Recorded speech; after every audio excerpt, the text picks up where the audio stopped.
Today, we're diving into some ancient Zen stories that honestly feel like they were written for our crazy, modern, stressed-out lives. It's wild how a few simple parables can totally reframe how we deal with daily chaos. So let's jump right in with something I think we've all felt. You know the feeling, right? You're having a perfectly good day, and then, bam, someone cuts you off in traffic or a coworker says something that just rubs you the wrong way. And just like that, your whole mood tanks. We get angry, frustrated, and we carry that junk around with us. But what if the real source of all that anger isn't what we think it is? And this leads us perfectly to our first story. It's a Zen classic called The Empty Boat, and it is a brilliant, brilliant lesson in figuring out where our anger actually comes from. So picture this. A man's out on a river, just enjoying this beautiful, quiet sunset. Total peace. But then he sees another boat drifting right towards him. So at first he's polite, he calls out, "Hey, watch out!" Nothing. He starts yelling louder, getting angrier and angrier as it gets closer. Finally, crash! The boats collide. He is absolutely furious, ready to scream at whoever was so careless, but he looks over and the boat's completely empty, just drifting along. And in that one instant, all his anger just evaporates, and he just feels kind of foolish. Now here's the kicker. The situation didn't change, right? The boat still crashed. What changed was his story about it. There was no one to blame. His anger wasn't actually about the collision. It was about the disrespectful jerk he'd imagined was in the other boat. Zen has a term for this: ego clinging. It's that part of us that feels personally attacked and needs to defend itself against every little slight. And the thing is, we do this all the time. That person who cut you off, that's an empty boat. We fill it with a story. They're so selfish. But maybe they're rushing to the hospital. That friend who didn't text back? Another empty boat. We fill it with, they're ignoring me. But maybe they're just completely overwhelmed. We are constantly yelling at empty boats, creating our own suffering out of thin air. And this all boils down to a really profound quote from the Buddha. You will not be punished for your anger, you will be punished by your anger. The anger itself is the punishment. It's what hurts us. Recognizing the empty boats in our life, well, that's the first step to setting ourselves free. Okay, so if the empty boat story is all about how we react to the world outside, our next story is about mastering our world inside. It's this incredible metaphor for handling the constant squeeze of anxiety and regret. So the story goes, a monk is being chased by a tiger. He runs to the edge of a cliff, grabs a vine, and starts climbing down to escape, only to look down and see another tiger waiting for him at the bottom. He is completely, utterly trapped. Now this is really a metaphor for life, isn't it? The tiger above is the past, all our mistakes, regrets, things we can't change. And the tiger below? That's the future, all our fears and anxieties about what might go wrong. We spend so much of our lives just hanging there, stuck between the two. But then, dangling there between these two huge threats, the monk notices something. Growing right out of the cliffside is a single wild strawberry. And in that moment, he just stops thinking about the tigers. He reaches out, he plucks the strawberry, and he eats it. And he fully, completely savors how sweet it is.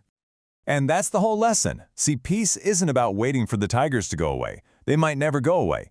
Peace is found in the strawberry. It's a symbol for this very moment. Because when you get right down to it, how many moments do you ever truly have to live in?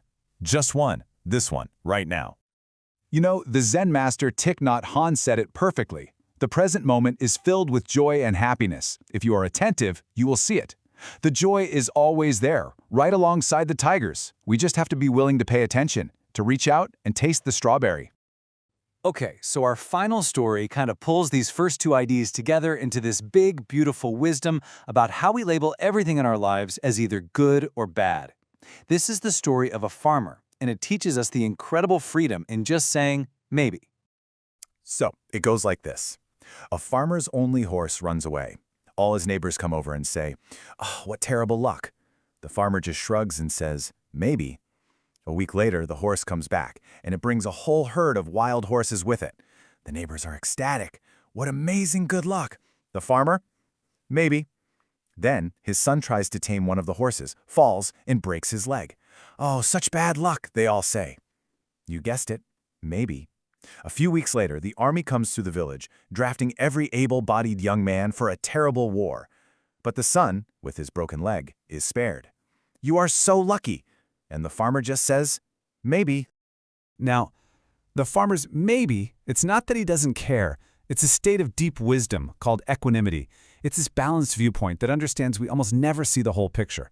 The things we call good or bad are usually just one tiny chapter in a much, much bigger story. And why does this matter so much? Because it gets us off the emotional roller coaster. That bad luck of missing a promotion, maybe it pushes you to find a job you actually love. That good luck of winning the lottery, maybe it brings a whole new set of problems you never imagined. The real wisdom is learning to suspend that instant judgment. All right, let's bring this all home. If we boil down these three ancient stories, we get three incredibly practical lessons we can use to navigate our lives, right here and now. So first, from the empty boat, remember it's not the event, it's the story you tell yourself about the event that causes the pain.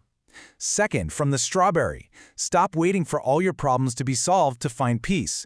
Look for the small joys that are available right now.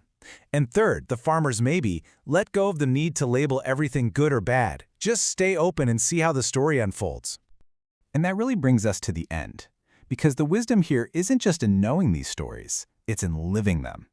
So I'll leave you with the question to carry with you. What empty boat in your life? What situation or person you've been filling with a negative story will you choose not to be angry at today? Welcome to the deep dive. Today, we're unlocking some really ancient Zen stories. These are powerful tools, frameworks that Buddhist monks have used for, well, centuries to quiet the mind, to find that deep, meaningful rest. And this isn't just about, fascinating tales. It's a bit of a shortcut, maybe, to being well-informed, packed with surprising insights, and hopefully a little humor, too. That's a great way to put it. And you're right, they're much more than just anecdotes. Each story we'll look at today, it kind of holds a key to unlocking your mind's own ability to let go, to release stress, worry. And the amazing thing is this can work even if you've never meditated before. It really brings to mind what the Buddha said, peace comes from within.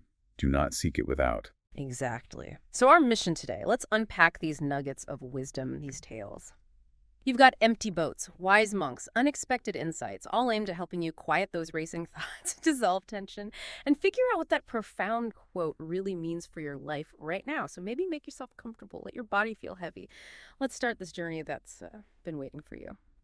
Okay, so let's unpack this first bit. We're starting with reactions, how we react to the world around us, because honestly, so much of our daily stress or frustration, it stems from right there. Our first story, the empty boat, it just nails this. So picture this.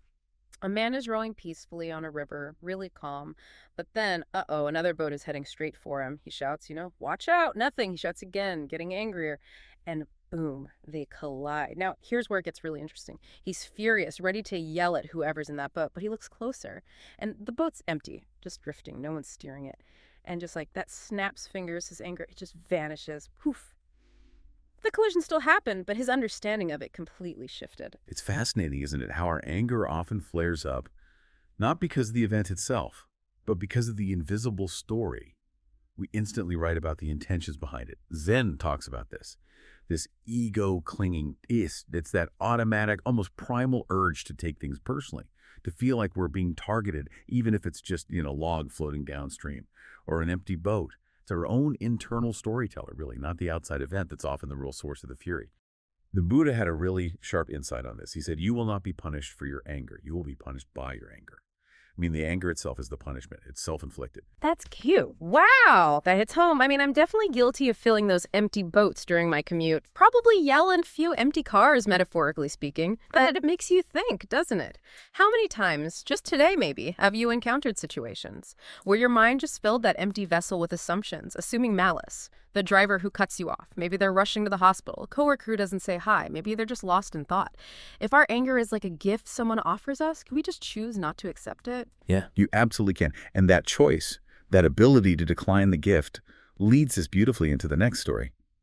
The Buddha and the angry man. Oh. So the Buddha is teaching, and this man storms up, just radiating anger. He starts yelling insults. You're a fraud, a fake, trying his hardest to provoke a reaction. But the Buddha, he just remains completely calm, serene, watching him. The man gets even more furious because he's getting no reaction right. Finally, he's exhausted and demands, why won't you say anything? Don't you care what I call you?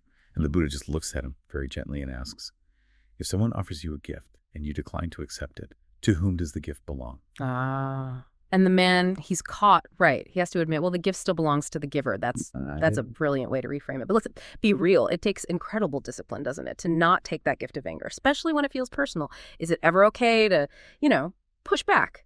Or is the Zen way always just non-acceptance? That's a really important question. It's not about being passive or indifferent. It's not about letting people walk all over you. It's about choosing consciously not to let someone else's negativity destabilize your own inner state, your peace. When you refuse to accept their anger, their insults, it doesn't land. It falls back on them, the giver. This isn't weakness. It's profound inner stability. A steady, calm presence. Zen calls it equanimity. It's like being the eye of the storm. The storm rages, but your core is undisturbed. Remember that metaphor of holding a hot coal?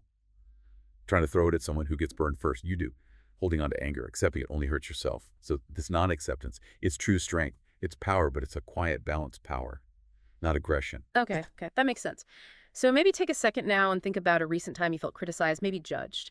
What gifts of negativity, harsh words, frustration, did you find yourself sort of automatically expecting? Imagine the freedom, the lightness that could come from just consciously declining those, choosing your own peace instead of carrying someone else's negativity. So moving beyond just reacting to other people, life itself, right? It inevitably throws us curveballs. Challenges, changes, pain, loss. How do we navigate that without getting completely consumed by it? This brings us to another key story, the two arrows. The Buddha was explaining suffering to one of his disciples. He said something like, imagine a person is struck by an arrow. Ouch, this arrow causes physical pain, emotional pain maybe, and that pain is inevitable. This, he said, is the first arrow. And the disciple gets it. Yeah, life involves unavoidable difficulties, illness, injury, losing someone. That's the first arrow. Then the Buddha continues, now imagine that right after being hit by the first arrow, the person is then struck by a second arrow. But the second arrow, it doesn't come from outside. It's created by their own mind. It's the anger, the fear, the why me, the frustration, the sorrow about the initial pain. That's the second arrow. And this is where the teaching gets really profound. The first arrow, unavoidable. Life happens. But that second arrow, that's optional. We forge that one ourselves. Our minds have these habits, right? First, we recoil from unpleasantness. That's called aversion. Natural enough. Then we often wrap our identity around the pain. I am sick, not just my body feels ill. That's identification. And then the killer move. Our thoughts spiral. We replay it, analyze it, project it into the future. Why does this always happen to me? That mental piling on, that's what Zen calls proliferation. And that's where the real suffering, as distinct from pain, kicks in and takes root. Mindfulness practice is essentially about learning to see the difference, to feel the first arrow without automatically firing the second. The core message is so clear and so powerful. Pain is inevitable. Suffering is optional. Wow, that is incredibly liberating when you think about it that way. So think about a recent challenge you faced. Physical discomfort, maybe emotional tenderness. Can you see those two arrows playing out? The initial event, the pain, and then maybe that layer of mental reaction added on top, the frustration, the fear. What might shift for you if you could just experience the first arrow? Acknowledge it without launching that second one. And speaking of unavoidable things, what about the pain that comes from knowing nothing lasts? Impermanence. Ah, yes, impermanence. That's a big one in Zen. And it's illustrated so beautifully in the story of the monk and the teacup. So imagine a quiet Zen monastery. A wise, revered monk is teaching his students. He holds up a simple clay teacup, looks perfectly fine whole, and then he declares quite calmly, this teacup is already broken. Naturally, his students are confused. Well, it looks fine. The monk then explains, in his mind, it's already broken. Why? Because its breaking is absolutely inevitable. Maybe tomorrow, maybe in 50 years if it's cared for. But eventually, its nature is to break. It's inherent in its existence as a conditioned thing. That seems kind of depressing at first glance. But it's not, is it? That clear-eyed realism, knowing it will break, it somehow enhances his appreciation for it now. He's not anxious about preventing the inevitable. He can just enjoy his tea from it right here, right now. Knowing its time is limited makes the present moment with it more precious, not less. Exactly. It's freedom from the anxiety of clinging. By acknowledging the inevitable end, he's liberated to fully appreciate the present. It aligns with the Buddhist teaching. All conditioned things are impermanent.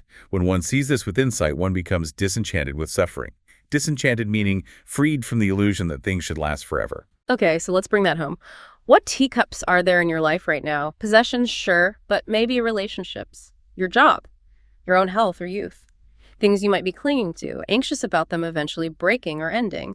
What might shift if you mentally acknowledge their impermanence? not morbidly, but to deepen your appreciation for them right here, right now.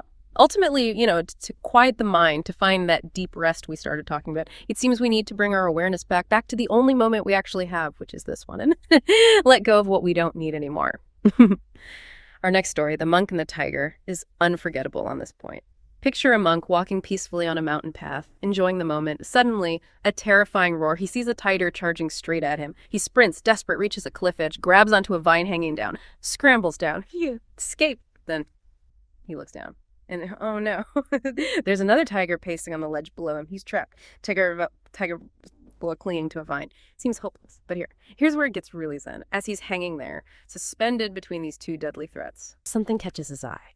Right there on the cliff face, within reach, is a tiny wild strawberry plant. And on it, one single perfectly ripe red strawberry. And in that moment, the monk, it stops thinking about the tiger, stops thinking about his fear, his impossible situation. He reaches out carefully, plucks that strawberry, and puts it in his mouth. And just savors its exquisite sweetness, completely absorbed in that one tiny moment of taste. It's such a powerful image, isn't it? Those two tigers. They represent our tendency to live suspended, right? Between the regrets and wounds of the past, the tiger behind us, and the fears and anxieties about the future, the tiger below us. Our minds, hardwired for survival, are constantly scanning for these tigers, pulling us out of the present, the strawberry. That represents the simple, available joy, the beauty, the sensory experience that exists right now alongside our difficulties. It's always there, if we just become attentive enough to notice it. It reminds me directly of the Buddha's instruction. Do not dwell on the past. Do not dream of the future. Concentrate the mind on the present moment. It doesn't make the tigers disappear, but it radically changes our relationship to being stuck between them. We find a moment of peace within the struggle. That's incredible. So take an honest look at your own experience right now. How much of your mental energy, your suffering maybe, comes from replaying past events you can't change? Or from anxiously anticipating future scenarios that might never even happen? What strawberries are right here, right now, that you might be missing could be the warmth of the sun on your skin, the feeling of your chair supporting you, the simple miracle of your breath going in and out, things you overlook because you're consumed by those tigers of past and future. And sometimes finding that present moment awareness means actively choosing, consciously choosing to put down stuff we no longer need to carry. Exactly right. Which brings us perfectly to the two monks in the river. Two monks, an older one named Tanzing and a younger one, Aikido, are traveling together. Strict order, lots of rules. They come to a river crossing where the path is incredibly muddy, and there's a young woman there, beautifully dressed, unable to cross without ruining her clothes. Without a word, Tanzin, the elder monk, just scoops her up in his arms, carries her across the mud, and sets her down gently on the other side. Then the two monks continue their journey, in silence, for hours. But you can tell the younger monk, Aikido, is just stewing, troubled, agitated. Finally, miles later, he can't stand it anymore. He bursts out, Tanzin, we monks are forbidden to touch women, especially young and lovely ones. How could you do that? Tanzin looks at him calmly and replies simply, I left the woman at the riverbank hours ago. Are you still carrying her? Oh, wow.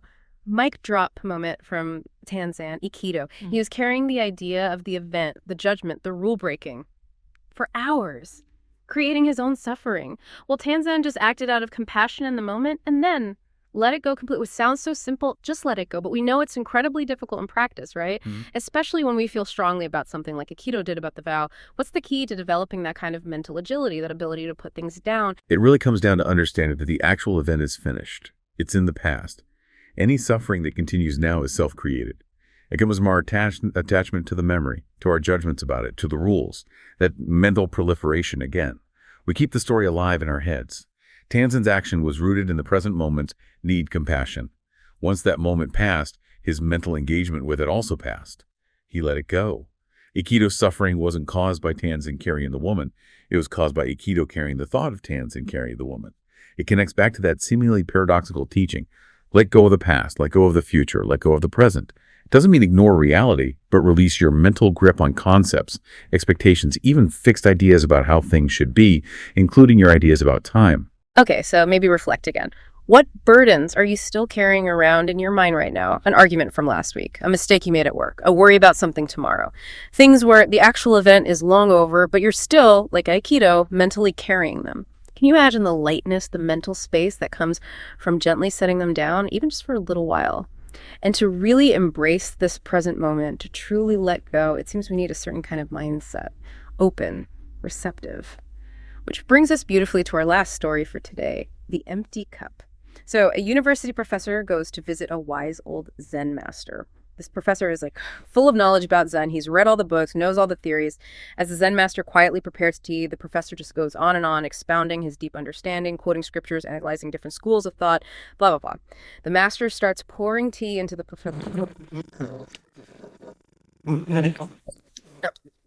The professor, shocked, cries out, "Stop! It's full. No more will go in." Exactly. And the Zen master stops pouring, looks the professor right in the eye, and says, like this cup, you are full of your own opinions, theories, and assumptions. How can I show you Zen unless you first empty your cup? Such a profound teaching. It highlights the absolute importance of what's often called beginner's mind, shoshin in Japanese, approaching things with openness, curiosity, without preconceptions. Our ego often wants certainty, right? It likes to feel like an expert. We get attached to our identities, our knowledge. We constantly compare, is this new idea better than my old idea? This keeps our cup perpetually overflowing. And when the cup is full, there's simply no room for new wisdom, new insights, or even genuine connection to enter. The Buddha apparently said something like, in the beginner's mind, there are many possibilities, but in the expert's mind, there are few. Oof. Guilty as charged. I definitely find my cup overflowing sometimes, especially in conversations, already formulating my brilliant response before the other person's even finished speaking. It's hard work to just listen, to be empty enough to receive. So maybe ask yourself, what situations did you approach with a cup already full? Could be a discussion where you already know the answer, or maybe even just a familiar daily task you do completely on autopilot. How might deliberately emptying your cup in those moments create space? Space for genuine insight, maybe wonder, maybe just deeper peace. So we've journeyed through these incredible stories today, stories teaching us how to maybe master our reactions a bit better, how to navigate pain and change with more grace, and how to really embrace this present moment by letting go of what doesn't serve us anymore. These aren't just, quaint old parables. They feel like direct invitations to a different way of being. Absolutely. And it all circles back, doesn't it? Back to that core teaching we started with. Like the Buddha taught, peace comes from within. Do not seek it without. The tranquility, the quiet mind we're seeking. It's not found by somehow escaping our messy, beautiful human experience. It's found right here in meeting that experience with wisdom, with compassion, with presence. It's about being fully here for the unique gift of each unfolding moment, whatever it holds. So maybe tonight, as you settle down, as you get ready for rest, consider these stories not just as concepts to remember, not things to analyze intellectually, but as invitations. Invitations to actually experience your life with a little more presence. Just pick one thing, maybe. What's one empty boat you can stop filling with assumptions tomorrow? What tiny strawberry can you actually take a moment to savor, even if things feel difficult? What mental burden, like that woman by the river, can you finally decide to put down, even just for tonight? The tranquility you're looking for, it's probably not waiting for some perfect future conditions. It's available right here, right now, in your own awareness, if you just choose to listen and let go.